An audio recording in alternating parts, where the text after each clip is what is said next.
Vatic Ventures Corp. is a potash exploration company focused on the Korat Basin in Thailand, the world's largest undeveloped potash resource. Vatic's management has extensive potash exploration and development experience in Thailand. Vatic will have marketing advantage compared to Western producers. Drill program commences this spring. Vatic trades on the TSX Venture, symbol VCV, and on Frankfurt, symbol V8V2. Visit our website, vaticventures.com.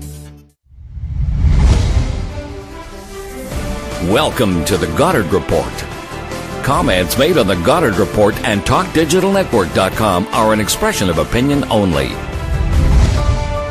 Here is Jim Goddard.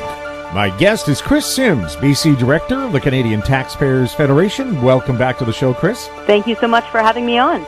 What do you think of the disorganized legal pot rollout across Canada, and how many millions of dollars in missed tax revenue are going to result with, in some provinces like Ontario, not having any stores until next spring, and BC, who you'd think would be the most organized pot province, only having one legal store?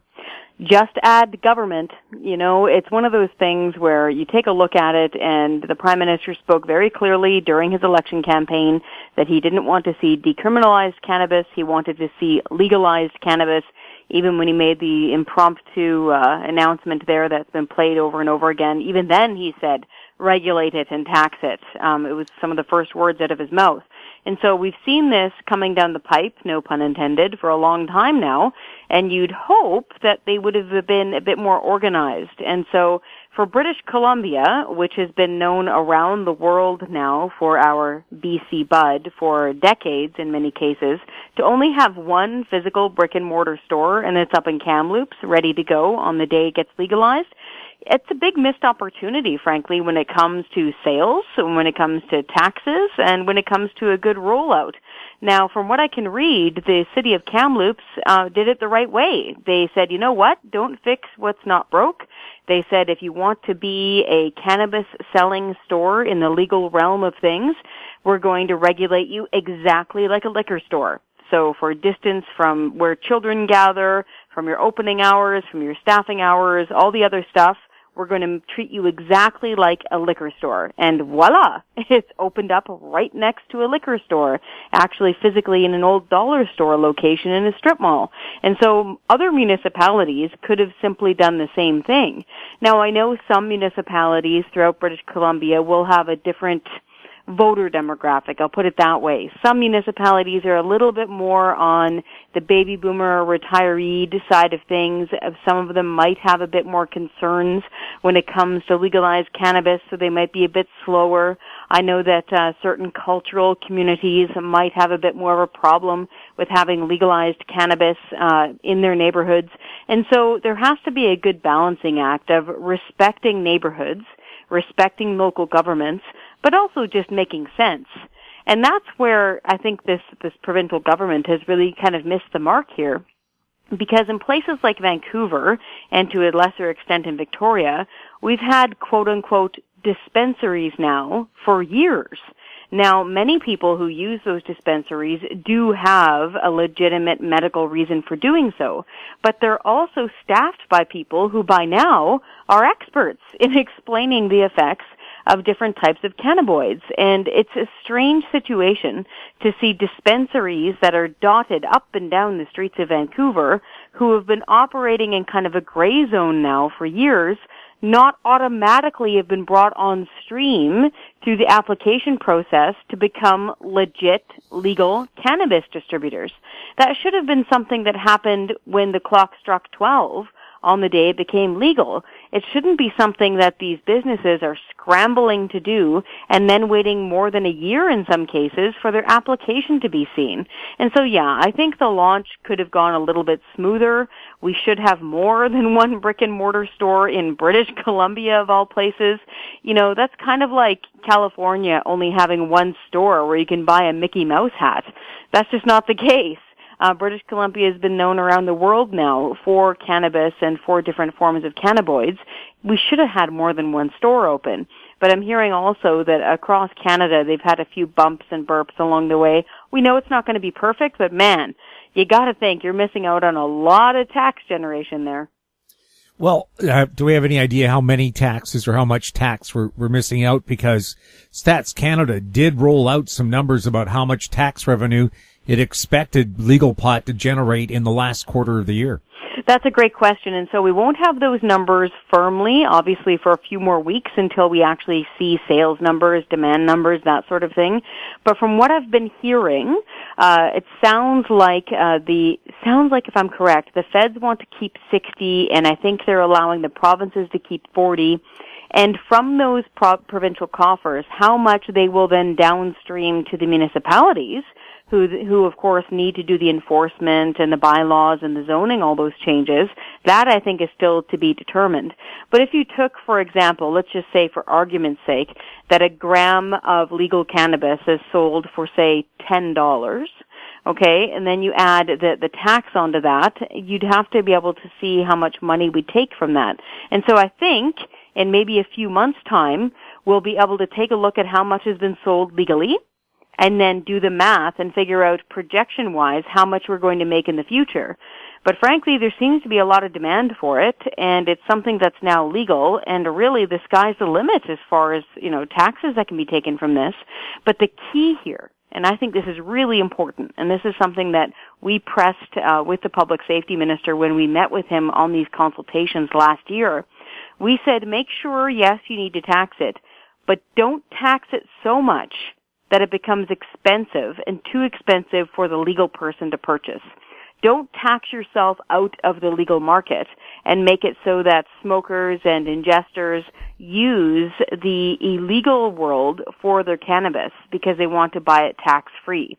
So they have to be competitive and they have to be realistic. And so if they manage to strike that balance, I think we're going to have to wait a few months to see if they're actually doing that.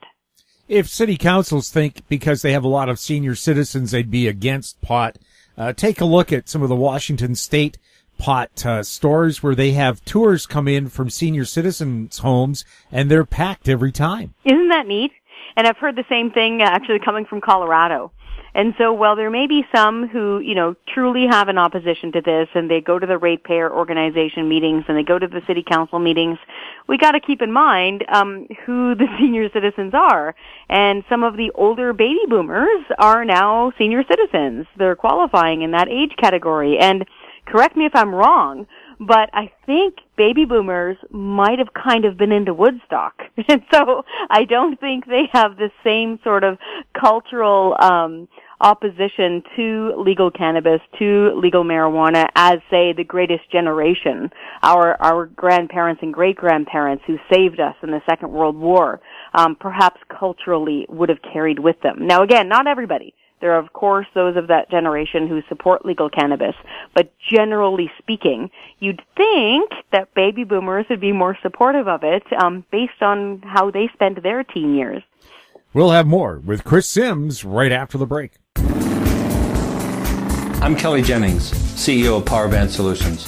Powerband is a cloud-based provider of auction, inventory, and finance solutions that make buying, selling, and financing vehicles more efficient. Powerband Solutions trades on the TSX Venture Exchange symbol PBX and on the OTCQB symbol PWWBF and on Frankfurt symbol 1ZV. For more information, please visit us at powerbandsolutions.com.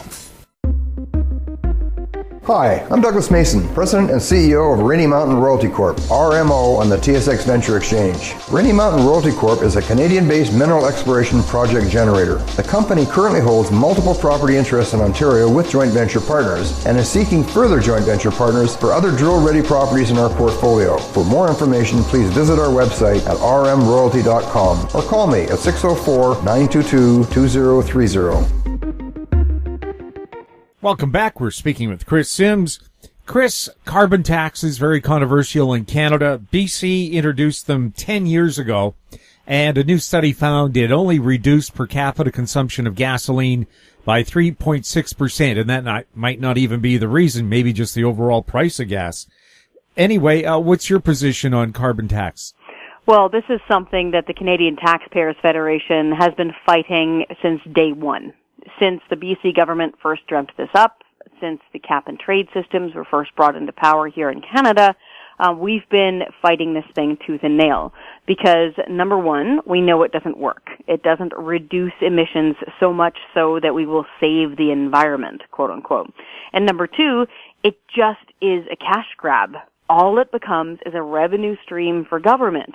What that means in English is that they just take our money and then they spend it on what they want to, and then maybe list it in the budget for us if we care to read it. And so we're really happy to see the tide turning across Canada. We see very strongly coming from Ontario them rejecting the carbon tax. We're seeing massive pushback against the carbon tax in Alberta and Saskatchewan and even in the maritime provinces. Just recently, Manitoba has finally jumped on the bandwagon and said, you know what, we don't want this carbon tax either. And so really, it leaves British Columbia and our cousins in La Belle Province in Quebec standing as outliers now. And I think actually British Columbia has got a very special responsibility here, because I think it's British Columbia's Trojan horse of their supposedly revenue-neutral carbon tax that they wheeled out into the public square many years ago, that the rest of Canada had found interest in it at all.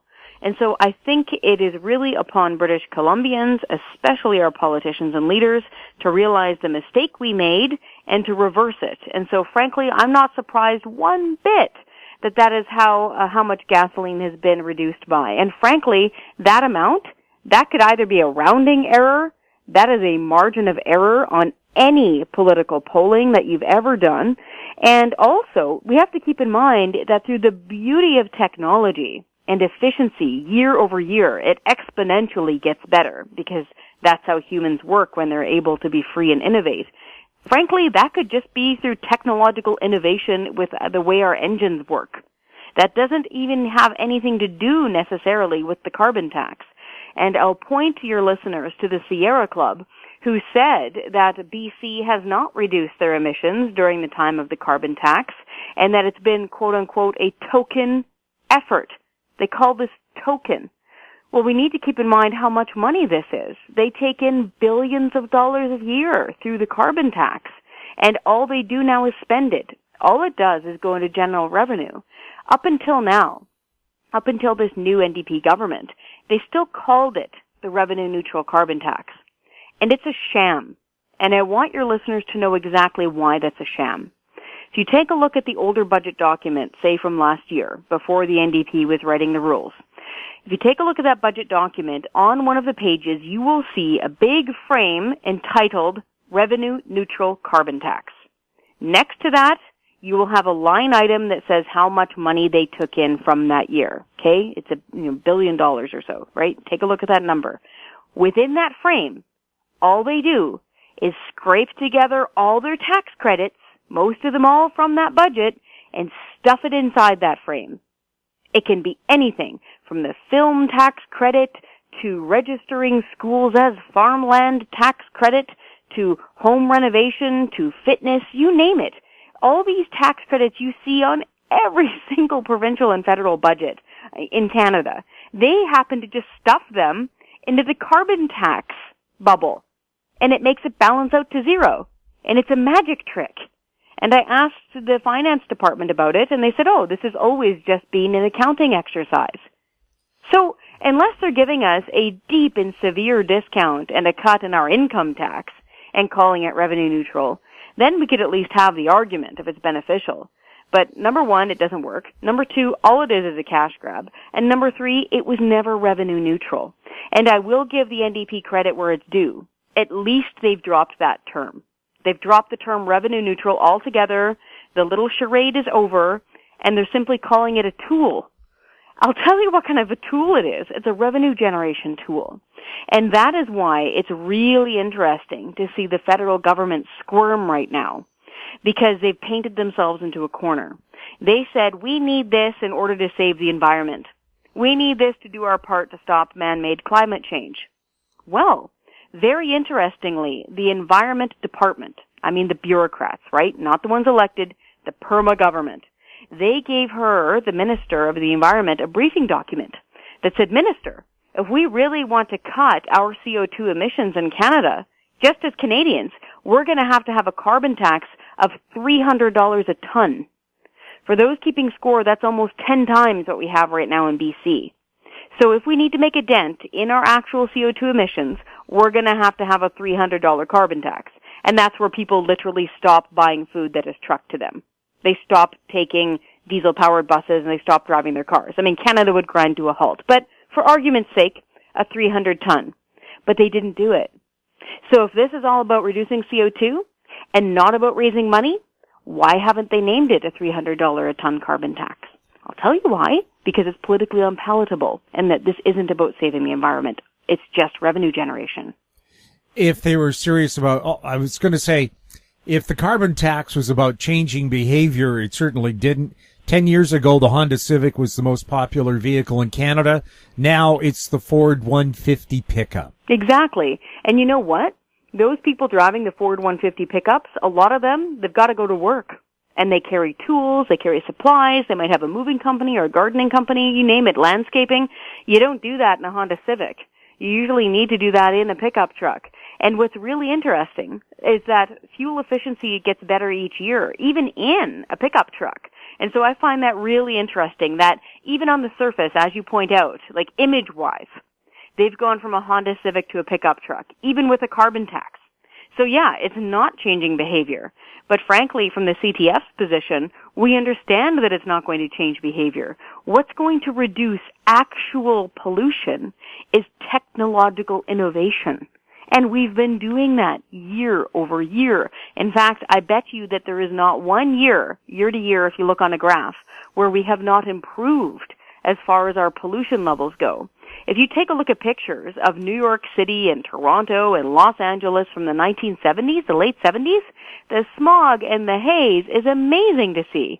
And now I try to tell kids nowadays who are walking along the seawall there in Vancouver or walking along the lakeshore parts there in Toronto with crystal clear skies that it didn't look like this 20 years ago, 25 years ago, and they can barely believe it. Yes, in the 80s, I remember the smog in Vancouver was so bad sometimes you couldn't see across the street. Exactly. And you know what? What's really interesting, and this is just a personal example, I grew up in the Fraser Valley, driving back and forth all the time, every day. And I noticed stuff around me all the time. And I remember distinctly when I got my first job in radio, it was in the late 90s, I was driving down the Fraser Valley, and I looked up in Abbotsford and went, what the heck? It was Mount Baker. Completely crystal clear and gleaming white. And I went, whoa, I knew geographically it existed there, but I could never remember seeing it like that. The most we'd ever see is a tiny little, UFO, saucer shape at the top of it. And now our air quality has improved dramatically.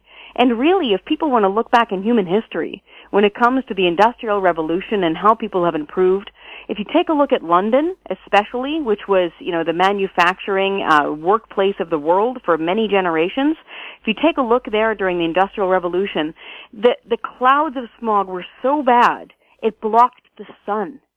People used to get rickets from vitamin D deficiency in their bones. It would misshape their bones. And so that is why, if you read literature from that time, they would say they'd sent the children out, or they sent the women and nursing mothers out. What that meant was they sent them out to the country where they were out from under the cloud of smog and where they could more safely give birth because their pelvises weren't malformed because of rickets, and the children could grow up healthy and strong because they didn't have vitamin D deficiencies. That's what caused that. And now if you read those history books, it's mind-blowing. But you compare that to now, go take a look at the skies over Vancouver, over Los Angeles, over Toronto, New York City.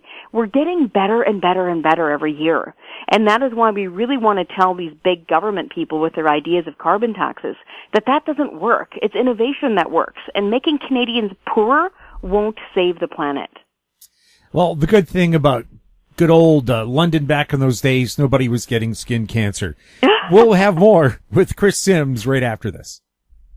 Avon Resources Limited is a gold exploration company with significant projects in British Columbia, Saskatchewan, and the Yukon. Trading on the TSX Venture Exchange, symbol ABN, and the pink symbol ABN AF. surrounded by world-class gold deposits and mines. Avon's 23,000 hectares Forest Kerr Gold Project is located in the heart of the Golden Triangle in northwestern BC. For more information, visit us at avonresources.com. Don't miss out. Stay informed. Receive the HowStreet.com weekly recap with thought-provoking podcasts, radio, and articles delivered to your inbox. Sign up for the HowStreet.com weekly recap on our homepage at HowStreet.com. Welcome back. We're speaking with Kris Sims. Kris, do you have any concerns about Islamic Relief getting millions and millions of dollars from Canadian taxpayers? That's a great question. And actually, back when Omar Khadr got $10.5 million in Canadian taxpayers' money, it was one of our most strong responses ever. Because we had a petition going out there saying taxpayers' money should not be going towards somebody who's convicted of murdering one of our allies and convicted of terrorism in an American court. And we had so much response to that, it was overwhelming. People sent emails, they phoned our offices in the prairies. They really let us have it because they agreed with us. They were really, really upset that their money went to that individual in that case. And I think the same or similar things can be said for Canadian tax dollars going abroad. Most Canadian taxpayers are good people and they're generous and they truly want to help. If you take a look at polling, Canadians, by and large, really want to help other people, especially people from other countries who are living in tyranny or who need escape. But they don't want to see their money falling into the wrong hands. And so it is important, regardless of which group it's going to, if it's an extremist of any flavor or color, we need to be much more careful and much more vigilant about where our tax dollars are going. And if Canadian taxpayers see their hard-earned money going towards a group that is, in their view, bad, or a group of ill repute, or one that is focusing its sights on Canada, I mean, that doesn't make any sense. That defies common sense. And so I think it's on the federal government to be much more responsible and much more accountable with our money. Well, some people have called for an RCMP investigation because it's heavily suspected that Islamic Relief is handing over the money almost directly to Hamas, a known terrorist group. Mm-hmm. And we've heard these reports before, and every now and then it seems like we're getting closer and closer to the truth. And I know that there have been previous investigations before at the RCMP national level. And so, one of our main platforms is transparency and accountability. And so by all means, if they need to do an investigation, get to the bottom of it. But what we also like to say is, you know what? We've investigated this stuff before. Maybe we should check back through our bookshelves and make sure that we haven't investigated all of this before and don't redo the research. Basically, use the knowledge that we already have. Don't pay for a brand new investigation if we don't have to, and use the knowledge we've already collected. It's very similar that we'll hear to things like royal commissions or massive government reports that travel across the country hearing from people. Why is it that we need to reinvent the wheel cyclically every 5 or 6 years when some of the answers might be staring them in the face sitting there in the Library of Parliament? So some of these investigations, frankly, might have already been done. And so they just need to make sure that they're not giving money to feeder groups that are clearly on the list of bad actors. Yes, I'm sure the Auditor General's already looked into a number of these things, and like so many Auditor General reports, it ends up on some dusty shelf. And it actually is a dusty shelf. I've been there. In Parliament in Ottawa, what a lot of listeners may not know, a member of Parliament can call up the Library of Parliament or, the Auditor General or whatever it is. They can get that thing in actual paper copy delivered to their door in both official languages, in some cases 3 different official languages, on their desk, like within the hour. So it's not like some of this information is being hidden. Or if they really want to, which is a lot more efficient and better for the environment, they can get the electronic copy and they can do their searches. They can do word searches through it. And so we've got all this information and investigations at our fingertips. So there's no way that a member of Parliament or a cabinet minister who is frankly responsible for public safety can say they were ignorant about it. That just doesn't fly. And that's not even touching on the briefings that you get from your department. So it doesn't matter which department you are. If you're in the Department of Finance, you'll be getting briefings from the CRA. If you're in the Department of Public Safety, you're going to be getting briefings from the RCMP, and on down the list. They're called stakeholders. So you'll be in touch with them all the time. And frankly, there's no reason why anybody should be saying, well, I didn't know. Kris, thank you so much for chatting with us. Thank you so much for caring so much about British Columbia. Kris Sims has been my guest. She's the BC Director of the Canadian Taxpayers Federation. Her website, taxpayer.com. I'm Jim Goddard. Thanks for listening. Comments made on the Goddard Report and TalkDigitalNetwork.com are an expression of opinion only. The Goddard Report is available online and mobile at TalkDigitalNetwork.com. The Goddard Report is a production of Howe Street Media Incorporated.